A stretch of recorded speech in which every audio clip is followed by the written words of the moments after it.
नाना पटोले यांना नागपूरमधून लोकसभा उमेदवारी देण्यावरून काँग्रेसमध्ये गटबाजी सुरू झालेली आहे। पुन्हा एक महत्त्वाची बातमी, नितीन राऊत यांनी नाना पटोले यांना उमेदवारी द्यायला विरोध केलेला आहे। दिल्लीतल्या बैठकीमध्ये त्यांनी हा विरोध केला आहे असं सूत्रांकडून कळतंय। काही दलित विचारवंतांनी नाना पटोले यांना उमेदवारी देण्याला विरोध करणारं पत्र काँग्रेसला पाठवलेलं आहे। भंडारा जिल्ह्यामध्ये खैरलांची इथल्या दलित अत्याचार प्रकरणामध्ये नाना पटोले यांनी स्थानिक राजकारण केल्याचा काही दलित विचारवंतांचा दावा आहे। तर भारिप नेते प्रकाश आंबेडकर यांनी नागपुरात नाना पटोले उमेदवारी वंचित आघाडीचा उमेदवार देणार नसल्याचं जाहीर केलेलं आहे। काँग्रेसचे मागासवर्गीय सेलचे अध्यक्ष नितीन राऊत यांनी नागपुरातून लढण्यास इच्छा व्यक्त केलेली होती, त्यामुळे त्यांनी नाना पटोले यांच्या उमेदवारीला विरोध केलेला आहे। पण काँग्रेसमध्ये नाना पटोले यांच्या उमेदवारीवरून गटबाजी होताना बघायला मिळते। आपण थेट जाणार आहोत आमचे नागपूरचे प्रतिनिधी प्रवीण मुधोळकर यांच्याकडे आणि त्यांच्याकडून अधिक माहिती घेणार आहोत। प्रवीण, काय सगळ्या नागपुरामध्ये ह्या हालचाली काँग्रेसमध्ये बघायला मिळत आहेत?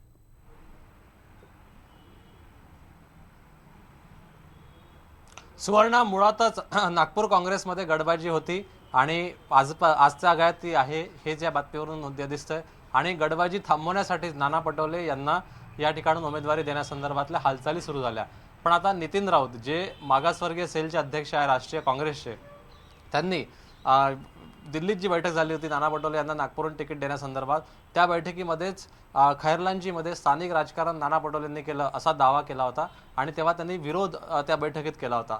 नंतर आता नाना पटोले यांची तिकीट जवळजवळ निश्चित झाल्याचं बोललं जात आहे। तरीही जवळपास 150 ते 200 लोकांनी, म्हणजे याच्यात अनेक दलित समाजातले अधिकारी आहेत, दलित साहित्यिक आहे, दलित विचारवंत आहे, त्यांनी मेल केले आहेत। हे मेल कोणाला केले आहे? प्रियंका गांधींना केले आहे, राहुल गांधींना केले आहे, त्याच्या ट्विटर हँडलवर सुद्धा हे सगळे मेसेज टाकले आहे। आणि नाना पटोलेंना उमेदवारी दिली तर दलित समाज नाराज होईल असं या संदेशांमध्ये म्हटलं आहे। आता या सगळ्या हालचालींमागे नितीन राऊत आहे, याचंही कारण तेवढंच मजेशीर आहे, कारण की नितीन राऊत यांनी नितीन गडकरींविरुद्ध नितीन असा संघर्ष करायला मी तयार आहे असं न्यूज 18 लोकमतला सांगितलं होतं।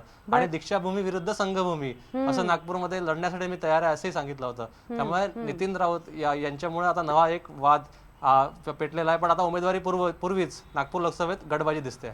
नक्की, अगदी थोडक्यात प्रवीण फक्त सांगाल, प्रकाश आंबेडकर असं म्हणतायत की जर समजा नाना पटोलेंना काँग्रेसकडून उमेदवारी मिळाली तर मी तिथे उमेदवार देणार नाही, थोडक्यात? हो, कारण की प्रकाश आंबेडकर धावून आलेले आहे, कारण की प्रकाश आंबेडकरांना माहीत आहे की जर नागपूर सारख्या ठिकाणी मदत करायची असेल तर वंचित आघाडी, जर नाना पटोले उमेदवार असतील तर वंचित आघाडी आपला उमेदवार देणार नाही आणि नाना पटोलेंना मदत करतील असं प्रकाश आंबेडकरांनी सांगितलं आहे। नक्की प्रवीण, धन्यवाद आपण सविस्तर माहिती दिल्याबद्दल।